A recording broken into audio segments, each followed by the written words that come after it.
شروع اللہ کے نام سے جو بڑا مہربان نہایت رحم والا ہے۔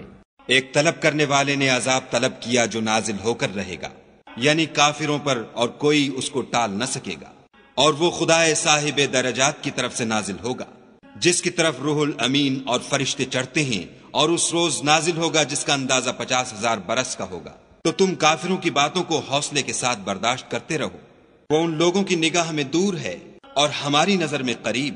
جس دن آسمان ایسا ہو جائے گا جیسا پگھلا ہوا تانبا، اور پہاڑ ایسے جیسے دھنکی ہوئی رنگین اون، اور کوئی دوست کسی دوست کا پرساں نہ ہوگا، حالانکہ ایک دوسرے کو سامنے دیکھ رہے ہوں گے۔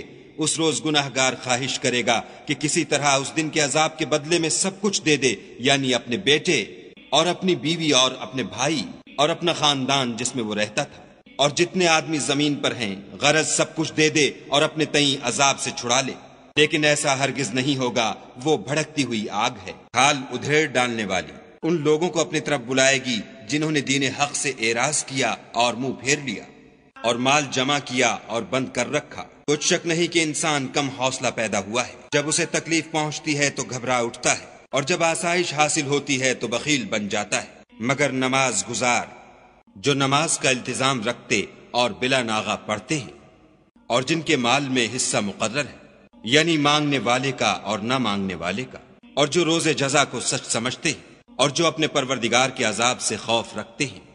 بے شک ان کے پروردگار کا عذاب ہے ہی ایسا کہ اس سے بے خوف نہ ہوا جائے، اور جو اپنی شرمگاہوں کی حفاظت کرتے ہیں، مگر اپنی بیویوں یا لونڈیوں سے کہ ان کے پاس جانے پر انہیں کچھ ملامت نہیں، اور جو لوگ ان کے سوا اور کے خواستگار ہوں وہ حد سے نکل جانے والے ہیں، اور جو اپنی امانتوں اور اقراروں کا پاس کرتے ہیں، اور جو اپنی شہادتوں پر قائم رہتے ہیں، اور جو اپنی نماز کی خبر رکھتے ہیں، یہی لوگ باغ بہشت میں عزت و اکرام سے ہوں گے۔ تو ان کافروں کو کیا ہوا ہے کہ تمہاری طرف دوڑے چلے آتے ہیں، اور دائیں بائیں سے گروہ گروہ ہو کر جمع ہوتے جاتے ہیں؟ کیا ان میں سے ہر شخص یہ توقع رکھتا ہے کہ نعمت کے باغ میں داخل کیا جائے گا؟ ہرگز نہیں، ہم نے ان کو اس چیز سے پیدا کیا ہے جسے وہ جانتے ہیں۔ ہمیں مشرقوں اور مغربوں کے مالک کی قسم کہ ہم طاقت رکھتے ہیں، یعنی اس بات پر قادر ہیں کہ ان سے بہتر لوگ بدل لائیں، اور ہم عاجز نہیں ہیں۔ تو اے پیغمبر صلی اللہ علیہ وآلہ وسلم، ان کو باطل میں پڑے رہنے اور کھیل لینے دو، یہاں تک کہ جس دن کا ان سے وعدہ کیا جاتا ہے وہ ان کے سامنے موجود ہو۔ اس دن یہ قبروں سے نکل کر اس طرح دوڑیں گے جیسے شکاری شکار کے جال کی طرف دوڑتے ہیں۔ ان کی آنکھیں جھک رہی ہوں گی اور ذلت ان پر چھا رہی ہوگی۔ یہی وہ دن ہے جس کا ان سے وعدہ کیا جاتا تھا۔